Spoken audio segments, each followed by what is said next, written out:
Merhaba, hoş geldiniz. Kanalıma ve mutfağıma sefalar getirdiniz.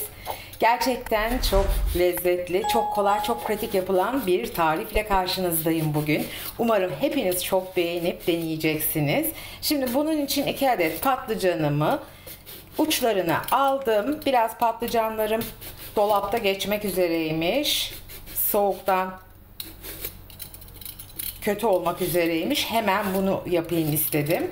Patlıcanlarımı güzelce soyuyorum. Her tarafını, uçlarını da alıyorum. Nefis bir kaşarlı patlıcan köftesi. Yiyen et olmadığını anlamayacak. Et lezzetinde tam bir köfte gibi. 2 şekilde yapacağım. Hem fırında yapılışını göstereceğim hem de tavada biraz yağla kızartacağım. Bu muhteşem lezzeti lütfen sizler de yapın, deneyin ve tadın. Patlıcanlarımızı rendelemeye başlıyoruz. Bu patlıcan köftesi patlıcanları közleyerek de yapılıyor. Ama bence hem hiç uğraşmaya gerek yok hem de böyle zaten pişiyor ve çok lezzetli oluyor. Bir de böyle deneyin istedim. 2 patlıcanımı da şimdi komple rendeleyeceğim. Patlıcanlarımı güzelce rendeledim. Şimdi patlıcanlarımın üzerine 1 tatlı kaşığı tuz döküp karıştıracağım. Bir 10 dakika kenarda dinlenmeye bırakacağım.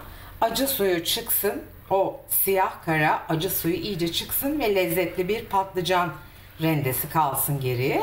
Biz de bu arada kuru soğanımızı ve sarımsağımızı rendeleyelim. Evet, 1 adet ufak boy, çok büyük olmayan kuru soğanımızı rendeliyoruz. Kuru soğanımızın üzerine 3 diş de sarımsak rendeliyoruz. Sarımsak çok yakışacak ve harika bir lezzet verecek yemeğimize. 1 avuç maydanozumuz var. Maydanozumuzu da minik minik doğruyoruz. Patlıcanlarımız 10 dakika beklediler. Bayağı bir sulandılar. Acı suyu çıkmış oldu. Şimdi başka bir kasemin içine böyle bir süzgecimi koydum ve patlıcanlarımın fazla suyunu, acı suyunu olduğu gibi bastırarak çıkartıyorum.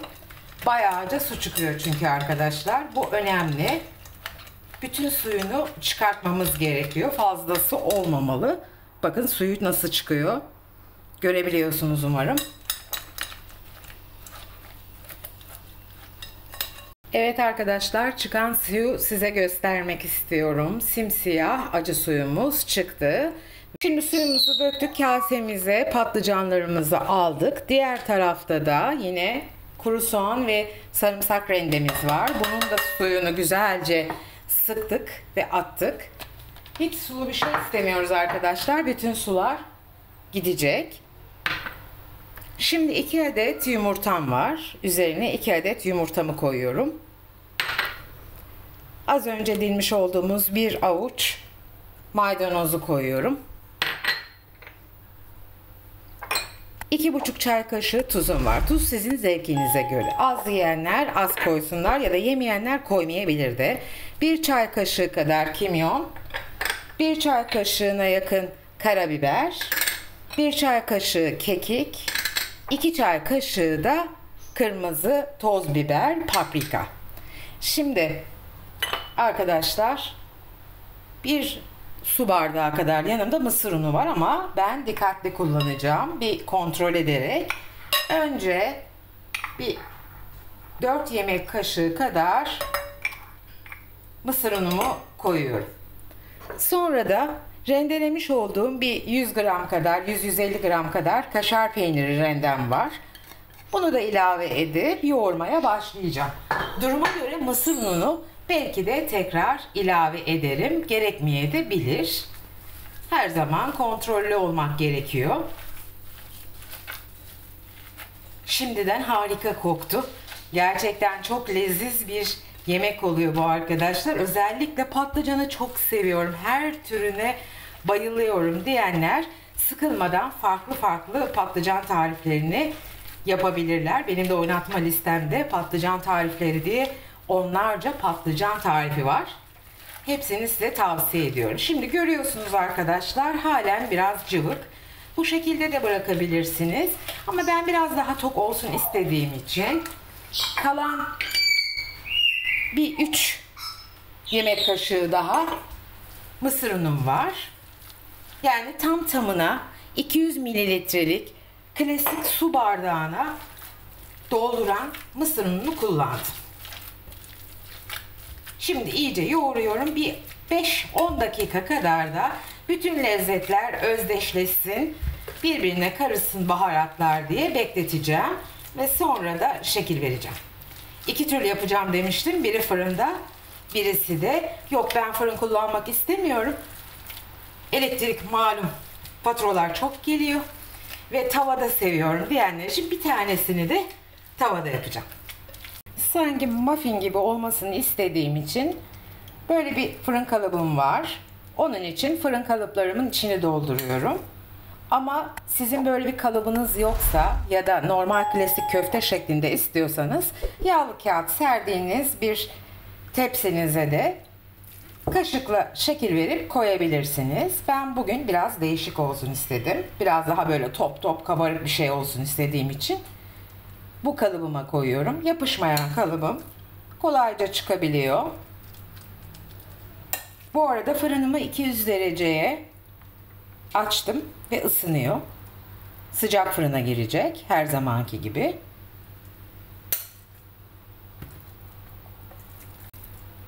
İnanılmaz güzel bir koku var. Sanki normal köfte yapıyormuşuz gibi köfte kokusu var, inanın. Evet, patlıcan köftelerim gördüğünüz gibi hazır. Fırınım da 200 derecede ısındı. Şimdi bunları fırına atalım. Yaklaşık bir 30-35 dakika kadar 200 derecede güzelce pişecekler. Biz de bu arada tavadaki halini yapalım. Tavama biraz sıvı yağ aldım. Ayçiçek yağı ve biraz da zeytinyağı karıştırdım ben.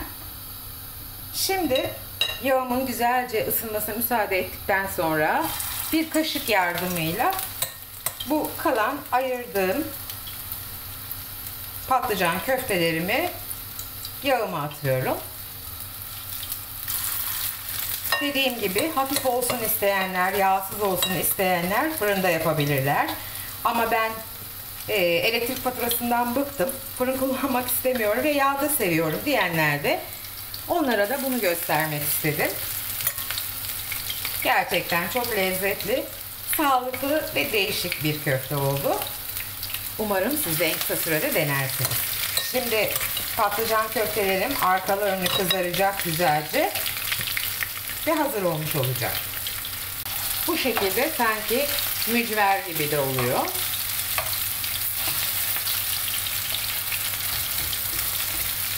Güzelce kızartıyoruz.